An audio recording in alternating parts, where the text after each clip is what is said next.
Another reason why TikTok isn't working for you, you're not following my advice. You're not liking and commenting on profiles with less than 200 followers, and you're not being active on profiles with less than 200 followers. Make sure the profile has less than 200 followers if you're going to be active on there.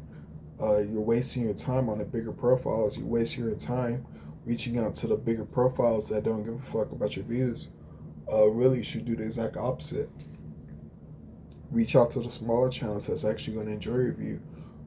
Comment and like the post on the smaller channels, and they'll appreciate what you're doing, and they'll go do the same thing to you. You should be getting 20, 30, 40, 50, 60 videos on your TikTok just by posting it. You should be getting views on your TikTok videos for sure. TikTok jail isn't the same as YouTube jail. You're not just gonna be stuck at 0 views like you would be on YouTube Shorts or something like that. Because on YouTube, you could just be stuck at 0 views and there's nothing you could do about it. On TikTok, you could do something about it.